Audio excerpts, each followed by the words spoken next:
সুপ্রিয় স্টুডেন্টস, আজকের ক্লাসে তোমাদের স্বাগতম। তোমরা কেমন আছো? তোমরা জানো ইতিমধ্যে আমি জীববিজ্ঞান প্রথম পত্র অষ্টম অধ্যায় টিস্যুতন্ত্র নিয়ে আমি ক্লাস শুরু করেছি। আজ টিস্যু ও টিস্যুতন্ত্রের এটা হচ্ছে দ্বিতীয় ক্লাস। গত ক্লাসে আমি তোমাদের পড়িয়েছিলাম ভাজক টিস্যু কি, ভাজক টিস্যুর বৈশিষ্ট্য নিয়ে আলোচনা করেছিলাম। কেমন? হ্যাঁ, আজ আমরা ভাজক টিস্যুর শ্রেণীবিভাগ নিয়ে আলোচনা করব। ঠিক আছে, দেখা যাক ভাজক টিস্যুর শ্রেণীবিন্যাস যাওয়ার আগে আমরা টিস্যুর প্রকারভেদটা একটু জেনে নিই। টিস্যুর প্রকারভেদ, উদ্ভিদ টিস্যু দুই ধরনের, একটা হচ্ছে ভাজক টিস্যু আর একটি হচ্ছে স্থায়ী টিস্যু। কেমন? ভাজক টিস্যু এবং স্থায়ী টিস্যু। ভাজক টিস্যু দুই প্রকার। হ্যাঁ, একটা হচ্ছে প্রাথমিক ভাজক টিস্যু আর একটি হচ্ছে সেকেন্ডারি ভাজক টিস্যু। তাহলে খেয়াল করে দেখো, ভাজক টিস্যু দুই ধরনের, একটা হচ্ছে প্রাথমিক ভাজক টিস্যু, আরেকটি হচ্ছে সেকেন্ডারি ভাজক টিস্যু। কেমন? প্রাথমিক ভাজক টিস্যু আবার তিন প্রকার। একটু লক্ষ্য করো যে প্রথমে আমি বলছি এই যে উদ্ভিদ টিস্যু দুই ধরনের, ভাজক টিস্যু এবং স্থায়ী টিস্যু। ভাজক টিস্যুকে আবার দুভাবে ভাগ করা যায়, একটা হচ্ছে প্রাথমিক ভাজক টিস্যু আর একটা হচ্ছে সেকেন্ডারি ভাজক টিস্যু। এই প্রাথমিক যে ভাজক টিস্যুটা, এই প্রাথমিক ভাজক টিস্যু তিন প্রকার: শীর্ষস্থ, পার্শ্বীয়, নিবেশিত। কেমন? আচ্ছা, এটা অবশ্য তাদের বিভাজনের উপর ভিত্তি করে, অবস্থানের উপর ভিত্তি করে এই প্রাথমিক ভাজক টিস্যুকে আবার তিন ভাগে ভাগ করা হয়েছে: শীর্ষস্থ, পার্শ্বীয়, নিবেশিত। এছাড়া ভাজক টিস্যুর আমরা আরও প্রকারভেদ দেখব। উৎপত্তি অনুসারে এদেরকে ভাগ করা হয়েছে, অবস্থান অনুসারে ভাগ করা হয়েছে, বিভাজন প্রক্রিয়া অনুসারে ভাগ করা হয়েছে, কাজ অনুসারে ভাগ করা হয়েছে। এখানে যে ভাজক টিস্যুর যে এটা বিভাজনটা দেখানো হয়েছে, এটা শুধুমাত্র তার অবস্থান অনুসারে তিন প্রকার: শীর্ষস্থ, পার্শ্বস্থ আর একটা নিবেশিত। কেমন? তারপরে আসো, এটা সেকেন্ডারি ভাজক টিস্যু, আমরা এটা নিয়ে পরে কথা বলবো। তারপরে আসো সেকেন্ডারি ভাজক টিস্যু যেটা, এটা আসলে মূলত উৎপত্তি অনুসারে সেকেন্ডারি ভাজক টিস্যুটা আসবে। প্রাথমিক ভাজক টিস্যু, সেকেন্ডারি ভাজক টিস্যু আর একটা প্রারম্ভিক ভাজক টিস্যুও আছে, সেটা আমরা দেখবো উৎপত্তি অনুসারে। আর এটা হচ্ছে অবস্থান অনুসারে। তারপর স্থায়ী টিস্যু তিন প্রকার: সরল টিস্যু, জটিল টিস্যু, ক্ষরণকারী টিস্যু। সরল টিস্যু, জটিল টিস্যু, ক্ষরণকারী টিস্যু।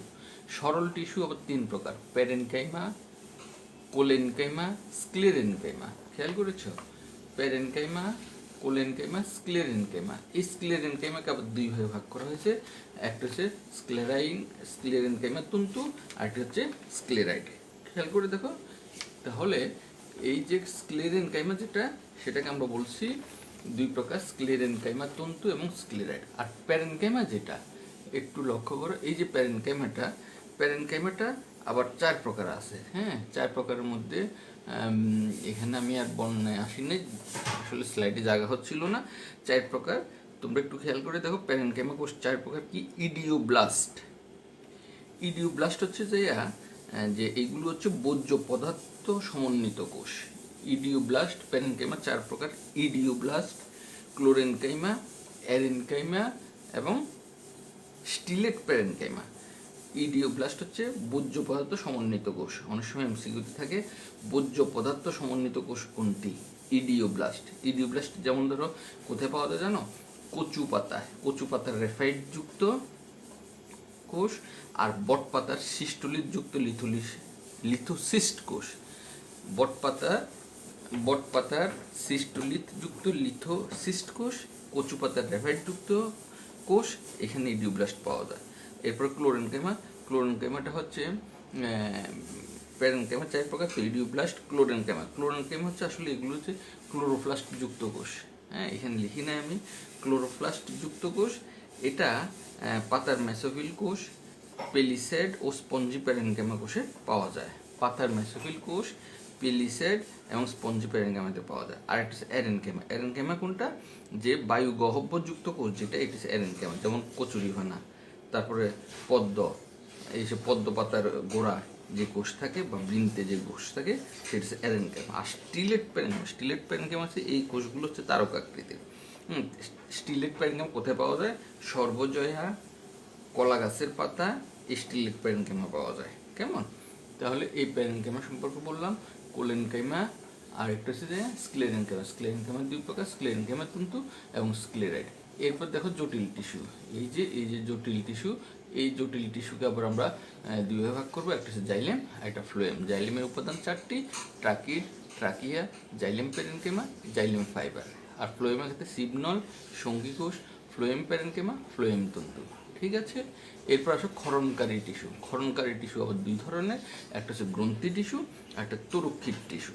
গ্রন্থি টিস্যু আবার দুই ধরনের, একটা রেজিন গ্রন্থি আর একটা মিউসিলেজ গ্রন্থি। মানে যে গ্রন্থি থেকে রেজিন নিঃসৃত হচ্ছে সেটা হচ্ছে রেজিন, আর যেটা থেকে মিউসিলেজ নিঃসৃত হচ্ছে সেটা হচ্ছে মিউসিলেজ গ্রন্থি। তরুক্ষির টিস্যু যেটা, এটা দুই ধরনের, একটা হচ্ছে তরুক্ষীর নালী আর একটা হচ্ছে তরুক্ষীর কোষ। কেমন? এইগুলো টিস্যুর প্রকারভেদ। তারপরে আসো আমরা সরাসরি এবার ভাজক টিস্যুর শ্রেণী বিভাগে চলে যাই। ভাজক টিস্যুর শ্রেণী বিভাগে সেখানে আমরা বলবো যে কিছুক্ষণ আগে আমরা বলে আসছি যে ভাজক টিস্যুকে উৎপত্তি, অবস্থান, বিভাজন প্রক্রিয়া এবং কাজ অনুসারে ভাগ করা হয়। তাহলে দেখো, উৎপত্তি অনুসারে এরা 3 প্রকার: প্রারম্ভিক ভাজক কলা, প্রাথমিক ভাজক কলা, সেকেন্ডারি ভাজক কলা। খেয়াল করেছো? উৎপত্তি অনুসারে 3 প্রকার: প্রারম্ভিক ভাজক কলা, প্রাথমিক ভাজক কলা আর একটা সেকেন্ডারি ভাজক কলা। সেকেন্ডারিকে বাংলায় বলে গৌণ ভাজক কলাও বলা হয়। কেমন? আর অবস্থান অনুসারে দেখো 3 প্রকার: শীর্ষস্থ ভাজক কলা, নিবেশিত ভাজক কলা। নিবেশিত ভাজক কলাকে ইংরেজিতে বলা ইন্টারক্যালেরি। হ্যাঁ, নিবেশিত ভাজক কলা, পার্শ্বীয় ভাজক কলা। আর বিভাজন প্রক্রিয়া অনুসারে আবার 3 প্রকার: মাছ ভাজক কলা, প্লেট ভাজক কলা, রিব ভাজক কলা। তাহলে বিভাজন অনুসারে 3 প্রকার: মাছ, প্লেট, রিব। এইগুলো মুখস্থ থাকতে হবে, এইগুলো থেকে এমসিকিউ কোশ্চেন হবে। এইবারে আমি কোশ্চেন করব, তোমরা খুব ভালো করে একটু খেয়াল করো। আমি কিন্তু প্রত্যেকটা কোশ্চেন আমার পড়ার মধ্যে আমি বলে দিই, তারপরে তোমরা পরে পারো না। কাজ অনুসারে 3 প্রকার: প্রোটোডার্ম, প্রোকেম্বিয়াম, ভিত্তি ভাজক কলা। তাহলে ভাজক কলা শ্রেণীবিন্যাস কি? উৎপত্তি অনুসারে, অবস্থান অনুসারে, বিভাজন প্রক্রিয়া অনুসারে, কাজ অনুসারে। উৎপত্তি অনুসারে 3 প্রকার, অবস্থান অনুসারে 3 প্রকার, বিভাজন প্রক্রিয়া অনুসারে 3 প্রকার এবং কাজ অনুসারেও 3 প্রকার। এবার আমরা সরাসরি প্রত্যেক প্রকারের এই বিশ্লেষণে চলে যাই। আসো উৎপত্তি অনুসারে। উৎপত্তি অনুসারে 3 প্রকার বলেছি না? প্রারম্ভিক ভাজক কলা, প্রাথমিক ভাজক কলা, সেকেন্ডারি ভাজক কলা। কেমন? প্রারম্ভিক, প্রাথমিক, একটা সেকেন্ডারি। তো প্রারম্ভিক ভাজক কলা হচ্ছে যে মূলত যে এটা কাণ্ড বা মূলের অগ্রভাগের শীর্ষ দেশে, মূল বা কাণ্ডের অগ্রভাগের শীর্ষ দেশে একটি ক্ষুদ্র অঞ্চল রয়েছে। দেখো, মূল বা কাণ্ডের অগ্রভাগের শীর্ষ দেশে একটি ক্ষুদ্র অঞ্চল রয়েছে এবং এই ক্ষুদ্র অঞ্চল থেকেই পরবর্তী ভাজক টিস্যুর উৎপত্তি ঘটে। তাহলে মূল কাণ্ডের শীর্ষভাগে একটি ক্ষুদ্র অঞ্চল থাকে, যে ক্ষুদ্র অঞ্চল থেকে পরবর্তী ভাজক টিস্যুর উৎপত্তি ঘটে তাকে প্রারম্ভিক ভাজক টিস্যু বলে। কেমন? এই প্রারম্ভিক ভাজক টিস্যুর এই অঞ্চল থেকেই মূলত উদ্ভিদের বৃদ্ধির সূচনা ঘটে। এটা হচ্ছে প্রারম্ভিক ভাজক কলা। প্রারম্ভিক ভাজক কলা মানে জাস্ট একটা কথাই বলবো, যেখান থেকে স্টার্টিং পয়েন্ট, যেখান থেকে তাদের বৃদ্ধির সূচনা ঘটে, সেটি হচ্ছে প্রারম্ভিক ভাজক কলা। কেমন? তারপর আছে 2 নম্বর প্রাথমিক ভাজক কলা। প্রাথমিক ভাজক কলা কি? যে ভাজক টিস্যু উদ্ভিদের ভ্রূণাবস্থায় সৃষ্টি হয় তাকে প্রাথমিক ভাজক টিস্যু বলে। এমসিকিউতে আসবে এটা, যে উদ্ভিদের ভ্রূণাবস্থায় কোন টিস্যুটি সৃষ্টি হবে? প্রাথমিক ভাজক টিস্যু। উদ্ভিদের মূল, কাণ্ড ও পাতার অগ্রভাগে ভাজক টিস্যু থাকে। সোজা কথা হচ্ছে উদ্ভিদের বর্ধিষ্ণু অঞ্চল, যেখান থেকে উদ্ভিদের বৃদ্ধি পায়, মূলের বর্ধিষ্ণু অঞ্চল, কাণ্ডের বর্ধিষ্ণু অঞ্চল, পাতার বর্ধিষ্ণু অঞ্চল। তো বর্ধিষ্ণু অঞ্চলটা সবসময় অগ্রভাগেই থাকে, কারণ বাড়ে তো অগ্রভাগ দিয়ে। তো এই বর্ধিষ্ণু অঞ্চলেই ভাজক টিস্যুটা থাকে, কারণ এদের বিভাজনের ফলে উদ্ভিদের দৈর্ঘ্য বৃদ্ধি পায়। প্রাথমিক ভাজক টিস্যু থেকে প্রাইমারি স্থায়ী টিস্যুর সৃষ্টি হয়। প্রাথমিক ভাজক টিস্যু থেকে প্রাইমারি স্থায়ী টিস্যুর সৃষ্টি হয়। কেমন? প্রাইমারি স্থায়ী টিস্যুটা কি বুঝছো? আসলে ভাজক টিস্যুর যখন বিভাজন ক্ষমতা হারিয়ে ফেলে তখন সেটা স্থায়ী টিস্যুতে পরিণত হয়। তো কেন এটাকে প্রাইমারি বলা হয়েছে? তোমার একটা প্রশ্ন থাকতে পারে যে প্রাইমারি এই জন্যই বলা হয়েছে, এই স্থায়ী টিস্যু কারা? যারা বিভাজন ক্ষমতাহীন, যাদের বিভাজন ক্ষমতা নেই, এদের মধ্যে আবার কিছু কিছু টিস্যু বিভাজন ক্ষমতা ফিরে পায়। হ্যাঁ, যার কারণে এটা হচ্ছে প্রাইমারি স্থায়ী টিস্যু। যখন তারা দ্বিতীয়বার বিভাজন ক্ষমতা ফিরে পায় তখন তারা হচ্ছে সেকেন্ডারি ভাজক টিস্যু। কথাটা বুঝছো কিনা? হ্যাঁ, তাহলে এই যে প্রাথমিক ভাজক টিস্যু সম্পর্কে আমি তোমাদের এবার আবার বলি, খেয়াল করো যে যে ভাজক কলা উদ্ভিদের ভ্রূণ সৃষ্টির সময় উৎপত্তি লাভ করে, হ্যাঁ আমি আমার মতো বলছি, খেয়াল করো, ভ্রূণ সৃষ্টির সময় উৎপত্তি লাভ করে এবং শুরু থেকে জীবনের শেষ মুহূর্ত পর্যন্ত বিভাজনে সক্ষম থাকে, শুরু থেকে তার জীবনের শুরু থেকে শেষ পর্যন্ত সেই বিভাজনে সক্ষম, সেটা হচ্ছে প্রাথমিক ভাজক কলা। আর এই প্রাথমিক ভাজক কলা থেকেই উদ্ভিদের প্রাথমিক দেহ গঠিত হয়। কথা বুঝছো? যেমন উদ্ভিদের মূল, কাণ্ড, শাখা, অন্যান্য উপাঙ্গ, অন্যান্য অঙ্গ প্রত্যঙ্গ এই প্রাথমিক ভাজক কলার তৎপরতার ফলে সৃষ্টি হয়। প্রোমেরিস্টেম হতে প্রাথমিক ভাজক কলার উৎপত্তি হয়। এমসিকিউ, প্রাথমিক ভাজক কলা উৎপত্তি করতে হয় প্রোমেরিস্টেম থেকে। প্রোমেরিস্টেম কোনটা বলতো? প্রারম্ভিক ভাজক কলা, 1 নাম্বার যেটা, এটা প্রারম্ভিক ভাজক কলাকে প্রোমেরিস্টেমও বলা হয়। তার মানে প্রোমেরিস্টেম থেকেই প্রাথমিক ভাজক কলার সৃষ্টি হয়। এগুলো প্রাথমিক ভাজক কলা। 3 নাম্বার সেকেন্ডারি ভাজক টিস্যু। সেকেন্ডারি ভাজক টিস্যু দেখো যে সাধারণভাবে স্থায়ী টিস্যু বিভাজনক্ষম নয়। স্থায়ী টিস্যু যেটা, এটা বিভাজনক্ষম নয়, কিন্তু উদ্ভিদের সেকেন্ডারি বৃদ্ধির জন্য কিছু কিছু স্থায়ী টিস্যুর কোষগুলো বিভাজন ক্ষমতা প্রাপ্ত হয়ে যে ভাজক টিস্যু সৃষ্টি করে সেটা সেকেন্ডারি ভাজক টিস্যু। আমি প্রথমেই তোমাদের বলেছি যে প্রাইমারি ভাজক টিস্যু যেটা, তাদের মধ্যে কিছু কিছু কোষ একসময় বিভাজন ক্ষমতা হারিয়ে ফেলে তারা স্থায়ী টিস্যুতে পরিণত হয়। এই স্থায়ী টিস্যুগুলোর মধ্যে থেকে কিছু কিছু স্থায়ী টিস্যু তাদের আবার পুনরায় বিভাজন ক্ষমতা ফিরে পায়, তখন তাদের বলা হয় সেকেন্ডারি ভাজক টিস্যু। যেহেতু এসব কোষের বিভাজন ক্ষমতা নেই, সেই সব টিস্যুতে উৎপন্ন হয়, সেই জন্য এটা হচ্ছে সেকেন্ডারি ভাজক টিস্যু। মানে বিভাজন ক্ষমতা নেই মানে কি? স্থায়ী টিস্যু, স্থায়ী টিস্যু থেকে দ্বিতীয়বার ভাজক টিস্যুতে পরিণত হয় বলে এটার নাম হচ্ছে সেকেন্ডারি ভাজক টিস্যু। সেকেন্ডারি ভাজক টিস্যু সবসময় পার্শ্বীয় হয়। পার্শ্বীয় হলে কি হয়? উদ্ভিদের সেকেন্ডারি বৃদ্ধি হয়। সেকেন্ডারি বৃদ্ধি হলে উদ্ভিদ কি হয়? দৈর্ঘ্যে বৃদ্ধি পায় না পাশে বৃদ্ধি পাবে? পাশে মানে ব্যাস। আসলে যে সেকেন্ডারি ভাজক টিস্যুর বিভাজনের ফলে উদ্ভিদের ব্যাস বৃদ্ধি পায়, ব্যাস বৃদ্ধি পায় মানে মোটা হয়। কেমন? হ্যাঁ, এরা এই সেকেন্ডারি ভাজক টিস্যু সাধারণত কেম্বিয়াম নামে পরিচিত। এদের কেম্বিয়াম বলা হয়। ইন্টারফেসিকুলার কেম্বিয়াম, কর কেম্বিয়াম হচ্ছে সেকেন্ডারি ভাজক টিস্যু। এমসিকিউতে আসবে সেকেন্ডারি ভাজক টিস্যুর উদাহরণ কোনটি? ইন্টারফেসিকুলার কেম্বিয়াম, কর কেম্বিয়াম, এগুলো হচ্ছে সেকেন্ডারি ভাজক টিস্যুর উদাহরণ। কেমন? গুড, একটু খেয়াল করো, ভালো করে পড়বা, এগুলো থেকে এমসিকিউ হবে। অবস্থান অনুসারে ভাজক টিস্যু প্রকারভেদ আমরা পড়েছি। অবস্থান অনুসারে ভাজক টিস্যু 3 প্রকার: শীর্ষস্থ ভাজক টিস্যু, ইন্টারকেলারি বা নিবেশিত ভাজক টিস্যু, আর একটা পার্শ্বীয় ভাজক টিস্যু। শীর্ষস্থ, নিবেশিত, পার্শ্বীয়। কেমন? শীর্ষস্থ, নিবেশিত, পার্শ্বীয়। আগে আমরা সংজ্ঞাগুলো নাম দিয়ে বুঝি। শীর্ষস্থ মানে কি? শীর্ষে যেগুলো অবস্থান করে। শীর্ষ মানে অগ্রভাগ। হ্যাঁ, তার মানে যে ভাজক টিস্যু, এই দেখো দেখো যে ভাজক টিস্যু উদ্ভিদের মূল, কাণ্ড বা শাখা প্রশাখার শীর্ষে থাকে, তাহলে মূল, কাণ্ড বা শাখা প্রশাখার শীর্ষে থাকে, সেটা হলো শীর্ষস্থ ভাজক টিস্যু। কেমন?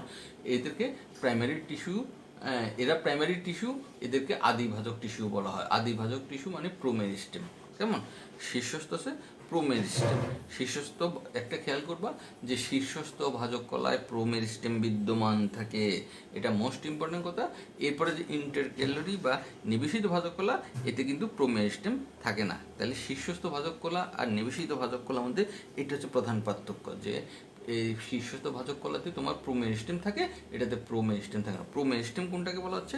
প্রারম্ভিক ভাজক কলা, যেখান থেকে মূলত উদ্ভিদের বৃদ্ধির সূচনা ঘটে। কেমন? এই টিস্যুর বিভাজনের ফলে উদ্ভিদের মূল, কাণ্ড দৈর্ঘ্য বৃদ্ধি পায়। এরা প্রাথমিক স্থায়ী টিস্যু তৈরি করে। উন্নত শ্রেণী উদ্ভিদের শীর্ষস্থ ভাজক টিস্যু একাধিক কোষ দিয়ে গঠিত হয়। কেমন? তো এখানে যে কথাটা বলা হচ্ছে, মূলত এই শীর্ষস্থ ভাজক টিস্যু যেটা, এরা এক পর্যায়ে তারা বিভাজন ক্ষমতা হারিয়ে তারা কি করে? প্রাথমিক স্থায়ী কলায় পরিণত হয়। হ্যাঁ, এটা খেয়াল রেখো। শীর্ষস্থ ভাজক কলা বিভাজনের ফলে উদ্ভিদের দৈর্ঘ্যে বৃদ্ধি পায়। মনে থাকবে, খেয়াল রেখো। কেমন? তাহলে এই শীর্ষস্থ ভাজক কলায় প্রোমেরিস্টেম বিদ্যমান থাকে, এই কথাটাও খেয়াল রেখো। নেক্সট হচ্ছে কি? ইন্টারকেলারি বা নিবেশিত ভাজক টিস্যু। হ্যাঁ, নিবেশিত, তাহলে এই দেখো শীর্ষস্থ ভাজক টিস্যু চিত্রে খেয়াল করো। শীর্ষস্থ ভাজক টিস্যু কি? অগ্রভাগে। হ্যাঁ, এটা জাস্ট অবস্থান অনুসারে একটা ডায়াগ্রামেটিক একটা চিত্রে দেখানো হচ্ছে। এই অগ্রভাগে যে টিস্যুটা অবস্থান করবে, এটা শীর্ষস্থ ভাজক টিস্যু। এটা বিভাজনের ফলে এটা তো সামনের দিকে শুধু বাড়বে, মানে কি? সেই দৈর্ঘ্যে বৃদ্ধি পাবে। আর পরে আসো নিবেশিত ভাজক টিস্যু, আমরা চিত্রে একটু পরে আসি। নিবেশিতকে আমরা বলেছি কি? ইন্টারকেলারি ভাজক টিস্যু। ইন্টারকেলারি ভাজক টিস্যু, এই দেখো এটা ভাজক টিস্যু, কেমন? হ্যাঁ, ভাজক টিস্যু বলা হচ্ছে ইন্টারক্যালারি ভাজক টিস্যু হচ্ছে নিবেশিত ভাজক টিস্যু হচ্ছে যে ভাজক টিস্যু দুটি স্থায়ী টিস্যুর মধ্যবর্তী স্থানে অবস্থান করে তাকে ইন্টারক্যালারি বা নিবেশিত ভাজক টিস্যু বলে। দুটি স্থায়ী টিস্যুর মধ্যবর্তী স্থানে অবস্থান করে, এই কথাটাকে যদি আমরা বিশ্লেষণ করি, দেখো এটা হচ্ছে চিত্রে খেয়াল করো, এই হচ্ছে একটা ভাজক টিস্যু, কেমন? এই হচ্ছে, এই দেখো, এই একটা ভাজক টিস্যু, খেয়াল করো। হ্যাঁ, এই একটা ভাজক টিস্যু, কেমন? এই আর একটা ভাজক টিস্যু, এই মাঝখানে সাদা যে জায়গাটা আছে এটা হচ্ছে স্থায়ী টিস্যু, এরা বিভাজন ক্ষমতাহীন। তাহলে দুইটি ভাজক টিস্যুর মধ্যবর্তী স্থানে, এই মূলত এই সাদা জায়গাটাকে বোঝানো হচ্ছে, এই সাদা জায়গাটাকে বোঝানো হচ্ছে, এরা হচ্ছে ইন্টারক্যালারি। এই একটা ভাজক টিস্যু, এই একটা ভাজক টিস্যু, এই দুইটা টিস্যুর মাঝখানে যে জায়গাটা সেটা হচ্ছে ইন্টারক্যালারি বা নিবেশিত ভাজক টিস্যু। সংজ্ঞায় কি বলা হয়েছে দেখো, যে ভাজক টিস্যু দুটি স্থায়ী টিস্যুর মধ্যবর্তী স্থানে অবস্থান করে তাকে ইন্টারক্যালারি বা নিবেশিত ভাজক টিস্যু বলে। এরা শীর্ষস্থ ভাজক টিস্যুর অংশ, কিন্তু এর নিম্নে বা ঊর্ধ্বে স্থায়ী টিস্যু উৎপন্ন হওয়ার ফলে এরা বিচ্ছিন্ন হয়ে পড়ে। হ্যাঁ, এরা প্রাইমারি টিস্যু। মানে কথাটা কি হয়েছে, যে শীর্ষস্থ ভাজক টিস্যুর এরা অংশ, কিন্তু এর নিম্নে বা ঊর্ধ্বে স্থায়ী টিস্যু উৎপন্ন হওয়ার ফলে এরা বিচ্ছিন্ন হয়ে পড়ে। তাহলে এই দেখো, এটা স্থায়ী টিস্যু, এটা স্থায়ী টিস্যু, হ্যাঁ, এরা বিচ্ছিন্ন হয়ে পড়ছে। এটা যেটাকে বলা হচ্ছে ইন্টারক্যালারি বা নিবেশিত ভাজক টিস্যু। উদ্ভিদের পত্রমূলে, মধ্যপর্বের গোড়া বা পর্বসন্ধি মানে পর্বের যেখানে জোড়া লাগছে সেটাই পর্বসন্ধির নিচে থাকতে পারে। ইকুইজিটাম একটা উদ্ভিদের নাম। ইকুইজিটাম কাণ্ডে, পাইন গাছে, ঘাস সহ একবীজপত্রী অনেক উদ্ভিদের পাতা ও কাণ্ডে এই প্রকার ভাজক টিস্যু পাওয়া যায়। এটা এমসিকিউ, যে নিবেশিত ভাজক টিস্যু পাওয়া যায় কোনটাতে? ইকুইজিটাম কাণ্ড, পাইন গাছ, ঘাস সহ একবীজপত্রী অনেক উদ্ভিদের পাতা ও কাণ্ডে এই ভাজক টিস্যু পাওয়া যায়, কেমন? তো শীর্ষস্থ ভাজক টিস্যু আর এই নিবেশিত ভাজক টিস্যুর প্রধান পার্থক্য কি? সেটা হচ্ছে নিবেশিত ভাজক টিস্যুতে প্রোমেস্টেম থাকে না, শীর্ষস্থ ভাজক টিস্যুতে প্রোমেস্টেম থাকে। শীর্ষস্থ ভাজক টিস্যুটা পত্রবৃন্তের গোড়ায়, পর্বের নিচে, পর্ব মধ্যে, পাদদেশে এটা থাকে। আর মূলত এই কলা থেকে প্রাথমিক স্থায়ী কলা সৃষ্টি হয়। এরপর আসো পার্শ্বীয় ভাজক টিস্যু, কেমন? এই দেখো পার্শ্বীয় ভাজক টিস্যু। পার্শ্বীয় ভাজক টিস্যু হচ্ছে যে ভাজক টিস্যু উদ্ভিদের মূল বা কাণ্ডের পার্শ্ব বরাবর লম্বালম্বি অবস্থান করে তাদেরকে পার্শ্বীয় ভাজক টিস্যু বলা হয়। দেখো, এই পাশে, এই যে এই পাশে লম্বালম্বিভাবে অবস্থান করছে যে, কেমন? সে হচ্ছে পার্শ্বীয় ভাজক টিস্যু, মূল বা কাণ্ডের। এই দেখো, এইটা হচ্ছে পার্শ্বীয় ভাজক টিস্যু। এটা হচ্ছে যে এটা হচ্ছে নিবেশিত ভাজক টিস্যু, এই হচ্ছে শীর্ষস্থ ভাজক টিস্যু। খেয়াল করেছ? হ্যাঁ, তাদেরকে পার্শ্বীয় ভাজক। এই টিস্যুগুলো দুটি স্থায়ী টিস্যুর মাঝখানে অবস্থিত, দুটি স্থায়ী টিস্যুর মাঝে অবস্থিত থাকে, ঠিক আছে? দুটি স্থায়ী টিস্যুর মাঝখানে অবশ্য নিবেশিত ভাজক টিস্যুও থাকে। এই টিস্যুর বিভাজনের ফলে উদ্ভিদের দেহ প্রস্থে বৃদ্ধি পেয়ে মোটা হয়। যখন পার্শ্বস্থ ভাজক টিস্যু যখন বিভাজন ঘটে, এই পার্শ্বস্থ ভাজক টিস্যু বিভাজিত হলে আস্তে আস্তে উদ্ভিদের ব্যাস বৃদ্ধি পায়। ব্যাস বৃদ্ধি পাইলে কি হয়? সরু গাছ ক্রমান্বয়ে মোটা হতে থাকে, কেমন? মানে আস্তে আস্তে গাছের দেহ প্রস্থে বৃদ্ধি পেয়ে মোটা হয়। ক্যাম্বিয়াম ও করক্যাম্বিয়াম হচ্ছে পার্শ্বীয় ভাজক টিস্যু। এমসিকিউ, নিম্নে কোনটি পার্শ্বীয় ভাজক টিস্যু? ক্যাম্বিয়াম, করক্যাম্বিয়াম। পার্শ্বীয় ভাজক টিস্যু দুই প্রকারের, একটা প্রাথমিক পার্শ্বীয় ভাজক টিস্যু আর একটা সেকেন্ডারি পার্শ্বীয় ভাজক টিস্যু। এমসিকিউ, একটা হচ্ছে আন্তঃফেসিকুলার ক্যাম্বিয়াম অথবা ইন্ট্রাফেসিকুলার ক্যাম্বিয়াম প্রাথমিক ভাজক টিস্যুর, এবং ইন্টারফেসিকুলার ক্যাম্বিয়াম ও করক্যাম্বিয়াম সেকেন্ডারি ভাজক টিস্যুর উদাহরণ। একটা আর একটা অন্ত, কেমন? ইন্ট্রাফেসিকুলার ক্যাম্বিয়াম হচ্ছে প্রাথমিক ভাজক টিস্যুর উদাহরণ, আর ইন্টার যে এই ইন্টারফেসিকুলার ক্যাম্বিয়াম এবং করক্যাম্বিয়াম হচ্ছে সেকেন্ডারি ভাজক টিস্যুর উদাহরণ। এই দুটো লাইন টাটকা মুখস্থ করবা। নিম্নের কোনটি প্রাথমিক ভাজক টিস্যু, নিম্নে কোনটি সেকেন্ডারি ভাজক টিস্যু বা সেকেন্ডারি ভাজক টিস্যুর উদাহরণ, এই কথাটা আসতে পারে। তোমরা খেয়াল করো, একটা ইন্ট্রাফেসিকুলার ক্যাম্বিয়াম আর একটা ইন্টারফেসিকুলার ক্যাম্বিয়াম এবং করক্যাম্বিয়াম, এটা হচ্ছে সেকেন্ডারি ভাজক টিস্যুর উদাহরণ, কেমন? নেক্সট আসো বিভাজন প্রক্রিয়া অনুসারে। তো বিভাজন প্রক্রিয়া অনুসারে ভাজক টিস্যু তিন প্রকার।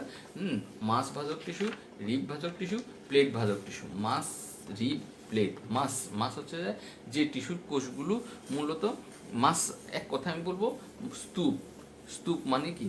যে ভাজক কলার কোষ তিনটি তলে অথবা সকল তলেই বিভাজিত হয়, সেটা হচ্ছে মাছ ভাজক টিস্যু। মাছ শব্দ তো স্তূপ, মানে তারা তিন তলে বা সকল তলে বিভাজিত হয়ে কোষে স্তূপ সৃষ্টি করে। এদেরকে মাঝভাজক টিস্যু বা স্তূপ ভাজক টিস্যুও বলা। স্তূপ এই বিভাজনের ফলে উদ্ভিদের অঙ্গ ঘনত্বে বৃদ্ধি পায়। উদ্ভিদ দেহের ঘনত্ব বৃদ্ধি পায় মানে কি, উদ্ভিদ দেহের আয়তন বাড়ে, যেমন কর্টেক্স, অ্যান্ডোস্পার্ম, কেমন, তারপরে ধরো মজ্জা, ভ্রূণস্থলী, হ্যাঁ, এইগুলো সব হচ্ছে যে মাঝভাজক কলার উদাহরণ। এমসিকিউতে আসবে ভ্রূণস্থলী, শস্যকলা, মজ্জা, কর্টেক্স, কেমন, এই যে যেমন কর্টেক্স, এই শস্যকলা যেটা সেটা হচ্ছে অ্যান্ডোস্পার্ম, মজ্জা, ভ্রূণস্থলী, এটা হচ্ছে মাঝভাজক টিস্যুর উদাহরণ। এমসিকিউতে এখান থেকে একটা কোশ্চেন এবার থাকবেই, যে বিভাজন প্রক্রিয়ার এই তিনটা থেকে যে কোনো একটা কোশ্চেন থাকবেই, যে নিম্নে কোনটি মাঝভাজক টিস্যুর উদাহরণ, কেমন, যেমন ভ্রূণস্থলী, হ্যাঁ, অ্যান্ডোস্পার্ম, মজ্জা, কর্টেক্স, এগুলো মাঝভাজক টিস্যুর উদাহরণ। আর মাঝভাজক কলার ফলে উদ্ভিদের দেহ কি হয়, ঘনত্বে বৃদ্ধি পায়। ঘনত্ব বৃদ্ধি পাওয়া মানে কি, দেহের আয়তন বাড়ে, দেহের আয়তন বাড়ে। এরপর আসো রিব ভাজক টিস্যু। রিব, রিব মানে খাজ, খাজ মানে একটি মাত্র তলে সে বিভাজিত হবে। তাহলে যে ভাজক টিস্যুর কোষগুলো মাত্র একটি তলে বিভাজিত, একটি তলে, সেটা হচ্ছে রিব ভাজক টিস্যু। রিব মানে খাজ, এমন একটা খাজ থাকবে, তার মানে তল হচ্ছে একটা। তাহলে যে ভাজক টিস্যু কোষগুলো একটি মাত্র তলে বিভাজিত হবে তাকে বলা হচ্ছে কি, রিব ভাজক টিস্যু, কেমন। এই ধরনের বিভাজনের ফলে একসারি কোষের সৃষ্টি হয়, একসারি কোষের সৃষ্টি হয়। যেমন ধরো কচিমূল, কাণ্ডের মজ্জা, কর্টেক্স, এইগুলোতে মানে মূল ও কাণ্ডের মজ্জা, এটা হচ্ছে রিব ভাজক টিস্যুর উদাহরণ। কচিমূল ও কাণ্ডের মজ্জা এবং কর্টেক্স, এগুলো রিব ভাজক টিস্যুর উদাহরণ। তারপর প্লেট ভাজক, প্লেট, একটা প্লেটকে এগুলো তার দুটি পৃষ্ঠ থাকে, তার মানে সে দুটি তলে বিভক্ত হয়, তাদেরকে প্লেট ভাজক টিস্যু বলে। যেমন ধরো পাতা, প্লেট ভাজক টিস্যুর উদাহরণ হচ্ছে পাতা। এই প্লেট ভাজক টিস্যুর ফলে, কেমন, প্লেট ভাজক টিস্যুর উদাহরণ কি হলো, প্লেট ভাজক টিস্যুর উদাহরণ হচ্ছে পাতা। এর বিভাজনের ফলে আসলে আমরা মাঝভাজক টিস্যুটা আয়তনের যে বাড়ে বলছি, এটা আসলে বলবো আমরা ঘনত্বে বাড়ে। ঘনত্ব বাড়া মানে আয়তনে বাড়া। আর প্লেট ভাজক টিস্যু এটাও কিন্তু আয়তনে বাড়ে। তাহলে যদি বলি মাঝভাজক টিস্যু, তোমরা ঘনত্বে বাড়ে কথাটা বলবা, আয়তনটা পরোক্ষ থাকবে। ঘনত্বে বাড়ে আর প্লেট ভাজক টিস্যু আয়তনে বাড়ে, খেয়াল করবো, কেমন, হ্যাঁ। আর রিব ভাজক টিস্যু ফলে একসারি কোষের সৃষ্টি হয়, একটু খেয়াল করো। এরপর আসো কাজ অনুসারে। কাজ অনুসারে ভাজক টিস্যু আবার কত, তিন প্রকার: প্রোটোডার্ম, প্রোকেম্বিয়াম, ভিত্তিভাজক কলা। প্রোটোডার্ম, প্রোটোডার্ম হচ্ছে যে প্রোটোডার্ম, প্রোকেম্বিয়াম, ভিত্তিভাজক কলা বা গ্রাউন্ড ভাজক টিস্যু। প্রোটোডার্ম হচ্ছে ভাজক টিস্যুর সবচেয়ে বাইরের স্তর, যেটা এটাকে প্রোটোডার্ম বলা হয়, সবচেয়ে বাইরের স্তরকে, হ্যাঁ। এই দেখো, এই সবচেয়ে ভাজক টিস্যু সবচেয়ে বাইরের যে স্তর, দ্যাট ইজ প্রোটোডার্ম। এই যে প্রোটোডার্ম, এটা হচ্ছে যে লম্বচ্ছেদ, এটা হচ্ছে তার প্রস্থচ্ছেদ, এটা হচ্ছে প্রস্থচ্ছেদ, কেমন, প্রস্থচ্ছেদে এই বাইরের স্তর যেটা সেটা প্রোটোডার্ম, আর লম্বচ্ছেদে এই বাইরের স্তর যেটা সেটা হচ্ছে প্রোটোডার্ম। তারপর বলা হচ্ছে কি, প্রোকেম্বিয়াম। এই ভাজক টিস্যুর কোষ বিভাজন হলে উদ্ভিদের পরিবহন টিস্যুগুলো, পরিবহন টিস্যু মানে জাইলেম ফ্লোয়েমগুলো তৈরি হয়, অর্থাৎ জাইলেম ফ্লোয়েম, ক্যাম্বিয়াম ইত্যাদি তৈরি হয়। এই দ্যাট ইজ প্রোকেম্বিয়াম। এই প্রোকেম্বিয়াম, কেমন, এই প্রোকেম্বিয়ামে এই জাইলেম ফ্লোয়েম, জাইলেম ফ্লোয়েম, আর মাঝখানে আছে ক্যাম্বিয়াম। জাইলেম ফ্লোয়েম এবং ক্যাম্বিয়াম সৃষ্টি যেটা, সেটাকে বলা হচ্ছে প্রোক্যাম্বিয়াম। এটা প্রস্থচ্ছেদ করলে স্পষ্ট বোঝা যায়। তাহলে প্রোক্যাম্বিয়াম হচ্ছে এই ভাজক টিস্যুর কোষ বিভাজনের ফলে উদ্ভিদের পরিবহন টিস্যুগুচ্ছ মানে জাইলেম ফ্লোয়েম, ক্যাম্বিয়াম ইত্যাদি তৈরি হয়, এটা হচ্ছে প্রোক্যাম্বিয়াম। আবারও চিত্রে খেয়াল করো প্রস্থচ্ছেদে, হ্যাঁ, এই হচ্ছে জাইলেম, এই হচ্ছে ফ্লোয়েম, জাইলেম ফ্লোয়েম দুই পাশে থাকবে, আর মাঝখানে এই যে যে এখানে বৃত্তাকার যে রেখাটা মাঝখানে, ইট দ্যাট ইজ ক্যাম্বিয়াম। তাহলে জাইলেম ফ্লোয়েম এবং ক্যাম্বিয়াম সৃষ্টি হয়, সেটাকে বলা হচ্ছে প্রোক্যাম্বিয়াম। তারপর হচ্ছে গ্রাউন্ড ভাজক টিস্যু। আদি ভাজক টিস্যু যে অংশটি উদ্ভিদের কর্টেক্সে পরিচক্র, মজ্জা, রশ্মি, মজ্জা ইত্যাদি তৈরি করে, তাদের গ্রাউন্ড ভাজক টিস্যু বলা হয়। আসলে এক কথা আমি তোমাদের বলবো, প্রোটোডার্ম ও প্রোক্যাম্বিয়াম ব্যতীত উদ্ভিদের বর্ধিষ্ণু অঞ্চলে অবশিষ্ট ভাজক কলা, সেটা হচ্ছে গ্রাউন্ড মেরিস্টেম বা ভিত্তিভাজক কলা। মানে প্রোটোডার্ম এবং প্রোক্যাম্বিয়াম ছাড়া উদ্ভিদের বর্ধিষ্ণু অঞ্চলে আর যে ভাজক কলা থাকবে সেটাই হচ্ছে ভিত্তিভাজক কলা। এই ভাজক কলা কোষ বিভাজিত ও পরিণত হয়ে তারা উদ্ভিদের ভিত্তি প্রদান করে, কেমন। এই দেখো গ্রাউন্ড ভাজক টিস্যু। আদি ভাজক টিস্যু যে অংশটি উদ্ভিদের কর্টেক্স, পরিচক্র, মজ্জারশ্মি, মজ্জা ইত্যাদি তৈরি করে, তাকে গ্রাউন্ড ভাজক টিস্যু বলা হয়। এই হচ্ছে এই ভিত্তিভাজক, উদ্ভিদ ভিত্তি প্রদান করে মানে দৃঢ়তা প্রদান করে, এই এই এই জায়গাগুলোতে এই জায়গাগুলোতে তোমার ভিত্তিবাচক কলা থাকে, এই জায়গাগুলোতে ভিত্তিবাচক কলা থাকে। কেমন? এখানে দেখো এই যে এই জাইলেম ফ্লেম, এই মাঝখানে খালি যে জায়গাগুলো দেখছো এইগুলো হচ্ছে ভিত্তিবাচক কলা। কথা বুঝছো? এই হচ্ছে মূলত কাজ অনুসারে তাদের শ্রেণীবিভাগ। যাই হোক, তাহলে আজকে ভাজক কলার শ্রেণীবিভাগটা আমরা পড়লাম। তোমরা একটু ভালো করে একটু এটা লক্ষ্য করবা। এখান থেকে তোমরা মিনিমাম 2 থেকে 3 MCQ তোমরা পাবেই। তোমাদের প্রি টেস্ট পরীক্ষা ডেট ঘোষণা হবে সম্ভবত 6 তারিখে আমাদের একটা মিটিং আছে, ওই মিটিংয়ে তোমাদের ডেটটা ফাইনাল হবে, যার কারণে এখন বলা যাচ্ছে না। ডেট ঘোষণা হলে তোমরা পরীক্ষা রিসেন্টলি বসতে হবে পরীক্ষায়, সেটা MCQ পদ্ধতিতে হবে, যেটা যেভাবে তোমরা ফার্স্ট ইয়ার ফাইনাল দিয়ে আসছো। সুতরাং তোমরা ভালো করে প্রত্যেক দিনের ক্লাসগুলো মনোযোগ সহকারে শুনো, এই করো। তোমরা তো শুধু প্রেজেন্সার দিয়ে দৌড়াও, এর তার তোমরা দেখো না স্লাইডটা, কারণ স্লাইড দেখলেই তোমাদের মন্তব্য আসতো। তোমাদের কোনো মন্তব্য যেহেতু পাই না, সুতরাং মনে হচ্ছে তোমরা স্লাইড দেখে চলে যাও। ঠিক আছে, তোমরা ভালো থেকো, মনোযোগ সহকারে পড়াশোনা করো। কেমন? এখানে শেষ করছি। ভালো থেকো সবাই, সবাইকে ধন্যবাদ।